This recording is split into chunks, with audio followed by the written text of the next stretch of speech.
There have been few glimmers of hope since an earthquake struck central Italy on Wednesday, bringing down entire villages.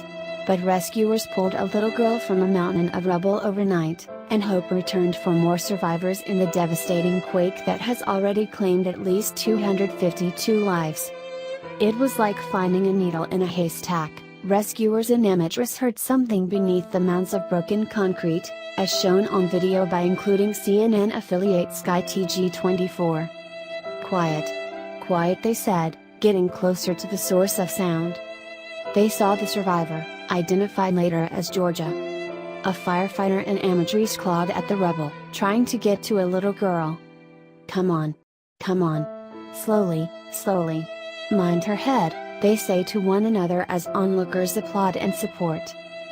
Suddenly there was a foot, a leg, and then the other leg. Chefs rallied to help Italy earthquake victims. She's finally pulled up with great care to a volley of cheers. She's alive. An onlooker cries in pure joy. Rescue efforts have continued all through the night, said Luigi D'Angelo, an official with Italy's Civil Protection Department. Many cases have shown in the past that even after 2 days people can be rescued alive, he said. So we want to continue. With heavy lifting equipment just starting to reach the isolated village, people have used tractors, farm equipment and simple hand tools to break through what was left of old stone villas. Many settlements are only accessible by small roads, posing a challenge for authorities moving in heavy machinery to the disaster sites. On a roadside, stunned residents in dust-covered pajamas sought comfort after every aftershock. But Georgia's survival is sadly an anomaly so far in the massive rescue operation, involving more than 5,200 rescuers from the National Service of Civil Protection, and many more from outside administrations. We saw unfortunately only bodies pulled out, CNN correspondent Barbie Nadeau said from the village of Saletta, where 22 people were killed. We didn't see any happy stories here, she said. Saletta is less than a mile from the epicenter of the deadly 6.2 magnitude earthquake, and an eerie quiet has now taken hold of the village. She said that the last known body had been pulled from the debris, an elderly woman whose son had been holding a vigil at the rubble of what was once their home. He wailed in agony as they pulled his mother's body away in an ambulance. The settlement of around 20 homes now looks like a ghost town. No one here has hope left, and most have fled as strong aftershocks threaten even more destruction, she said. Nadeau and her crew narrowly escaped injury when a home collapsed behind her in Saletta as she did a Facebook Live session. The hardest hit places have proved to most difficult to access, they're smaller and older, and many of the roads to get in were affected by the quake. More than 1,000 people have been displaced by the quake, and Italy's Civil Protection Agency said no residents were allowed to sleep in the devastated town of Amatrice on Wednesday night.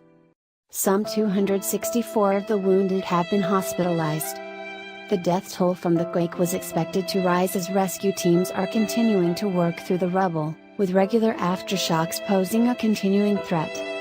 Right now we feel terrible pain, Italian Prime Minister Matteo Renzi said after touring some of the affected areas. Italy is a family that has been hit and struck, but we are not going to be stopped. Addressing the nation Wednesday, Renzi vowed to spare no effort in the critical window following the quake when lives could still be saved. In difficult times, Italy knows what to do, he said. Italy's Civil Protection Agency said of the people killed in the quake, at least 53 of them were in Amatrice, and at least 100 people were injured. Other fatalities were reported in the nearby towns of Aquila and Arquata del Tronto. A series of strong aftershocks have been felt since the initial quake, including a 4.7 magnitude tremor that struck a few miles east of Norcia early Thursday morning local time, according to the United States Geological Survey. Emma Tucker, deputy editor of British newspaper The Times, was in Italy's Marche region, about 85 kilometers from the epicenter, when her house started trembling, shaking, an absolutely appalling noise. It felt like someone had put a bulldozer over the house and was trying to knock it down, she told CNN. The powerful jolt was felt as far away as Rome, 100 miles from the epicenter. It lasted for at least 30 seconds. The entire hotel was shaking, said Charlotte Smith, coach of Elon University women's basketball team in North Carolina, who was in room with her players when the quake hit. "It was pretty terrifying," she said. The university released a statement later, saying the team was headed back to Charlotte, North Carolina. The towns at the epicenter of the quake, Amatrice, Aquila and Aquila del Trento, are scenes of devastation, with what were once charming three-story buildings pancaked by the disaster. Much of the houses in the area, unreinforced brick or concrete frame buildings, were vulnerable to earthquakes, according to the U.S. Geological Survey, and offered little resistance to the powerful timber. Amatrice, a town of about 2,000 people in the north of Italy's Lazio region, is in ruins. But amid the rubble, the town's clock tower stood tall, with the clock stopped at the time the quake struck. The town is no more, Mayor Sergio Pirazzi told CNN affiliate RAI. The towns, situated amid remote, mountainous terrain, are particularly popular in the summer with tourists seeking a scenic getaway from the heat of the city. Red Cross spokesman Tommaso Della Longa said the fluctuating population during the vacation season made it hard to know exactly how many people might be trapped in the debris. Amatrice, known for its traditional Amatrice pasta sauce, had been gearing up to hold a festival celebrating the pork jowl, chili and pecorino recipe this weekend, with many visitors expected. In May 2012, a pair of earthquakes killed dozens of people in northern Italy, while in April 2009, a magnitude 6.3 earthquake hit in the Aquila region of central Italy, killing 295. The earthquake Wednesday struck an area close to the 2009 earthquake.